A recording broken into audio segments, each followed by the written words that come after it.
Fictional, the show where we look at cool tech and science from your favorite movies, video games, books, and comics, and ask, is this really possible? And if not, why not? Are you waiting for the dead to rise and hunt for your brains? Well, me either. This week I chat with weird scientist and author of Zombie Autopsies, Schlozman. But before we summon him from the grave, on Skype, let's see what you guys thought about the zombie apocalypse. Joe White on Facebook says, will the dead rise from the grave? Unlikely. Will a genetic mutation create a subspecies with only the desire and means to kill? Sure. Humanity has no natural predator, so it's logical such an event could happen to help cull the herd. Pete Miller simply says, Congress. Oh, Peter. Well, let's see if Dr. Schlozman agrees. Dr. Stephen Schlozman, thank you so much for joining us. Thank you for having me. It's a pleasure. What is your zombie pedigree? I snuck into Dawn of the Dead in 1979 when I was like 12 years old. Told my parents I was going to see The Jerk, the Steve Martin movie, and then I was too frightened to walk home. And then I later learned that the zombie movies have a whole lot of social and political commentary buried in them. Then I wrote this novel, and that led to Mr. Romero picking up the book for a movie. What are the medical possibilities of a zombie outbreak, like tetrodotoxin levels, viruses, pathogens, or even bacterial infections causing zombie outbreaks? Yeah, so if you want to play the sort of contagion route, because you remember the Night of the Living Dead, it was radiation, at least they hinted at radiation, and then from that point forward, people started playing more with contagions.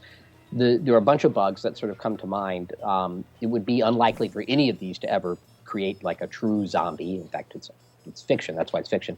But there are some bugs that come to mind. So you mentioned the tetrodotoxin. That's actually not a contagion. That's a toxin that's in the pufferfish. That's from the old zombie lore, not the stuff that Romero created, but the stuff that still exists in West African and Haitian religion and voodoo religion. The germs, that's actually where it gets interesting because you can't nail a zombie perfectly. The one thing you can't do is you can't raise the dead. Nothing in medicine does that. So nothing's going to make the dead come back to life.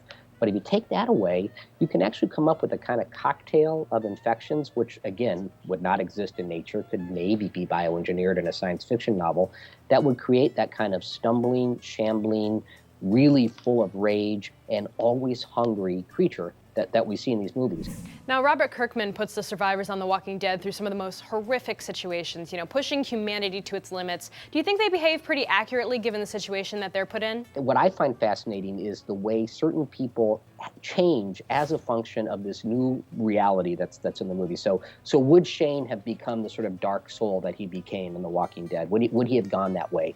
We don't know. He never had to face the undead. He never even thought he'd sleep with his boss's wife. So all of these things sort of come downstream. And in that respect, I think we can draw some conclusions that this is what we'd see. I'm going to guess on your answer to this question. So zombies, will they ever exist on the Earth? Are they fact or are they just purely fictional? Yes, it's fictional, but it is one of the most powerful metaphors I've come across.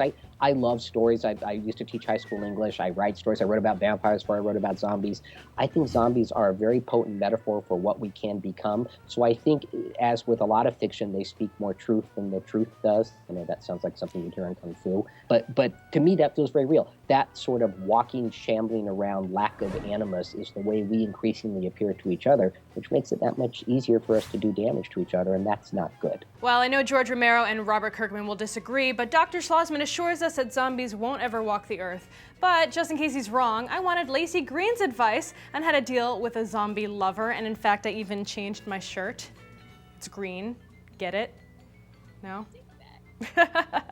So Laci, people seem to love zombies, but what happens when someone you love turns into a zombie? When your partner starts, eating brains and expressing some weird, skin conditions and just gets a little strange, I think that's a good time to reassess if you really want to be in that relationship. You may not like brains as much, so it's a good time to say, hey, maybe we don't have that much in common anymore. But isn't it important to kind of, discover new interests through your relationship, kind of like see the other side of things?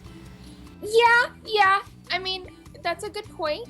But I feel like you gotta know where the line is, so decide that before you get into a relationship. And then when you start seeing zombie tendencies, just know how far you're willing to go. And at that point, when you reach your threshold, pull back. So how would you deal with this kind of thing, other than kind of reassessing the situation? Would you pull a Romeo and Juliet and go down together? Would you be like, okay, you're a zombie, I'm a living human, this is just how it's gonna have to be, I'm not gonna turn zombie for you? What would you do? Personally, I really like being alive. So I'm not ready to be undead yet. I think I would have to say, sorry, bro, you're on your own with that one. They just had that whole movie come out, Warm Bodies, that was actually based on a book, which is, human girl, zombie boy relationship. I haven't seen the movie yet, and I don't want to spoil it for the audience, but it does seem like that would maybe be a potentially disastrous combination. Yeah. I mean, anytime you're getting with someone who is totally different from you, who's dead, it causes, some unique challenges in the relationship. So I'm curious to see that movie and see how that relationship plays out. Though sexually, that dynamic sounds kind of dangerous, with the rampant infection, the disease, the decay. It seems a little gross. Really, really want to wear your condoms on that one. Just do not compromise when it's a zombie. You know what I'm saying? Now, I recently watched your Sex Plus episode on orgasms. Can zombies do that? Personally, I've never met a zombie. And I think it's sort of under-researched, about zombie orgasms. If I had to guess, I'd say probably. I mean, if you can walk around and eat people, you can probably orgasm, hopefully. Otherwise, distance. I think I'm going to disagree with you on this one, because I think one of the general things we know about zombies is that they no longer have, the blood isn't really flowing through their body anymore. They've kind of hit some kind of stasis. True. So there's not going to be a lot of engorging of... You're right. Maybe with no blood, it would be sort of hard to have an orgasm. So I'm gonna defer to you on that one, Brian. I think.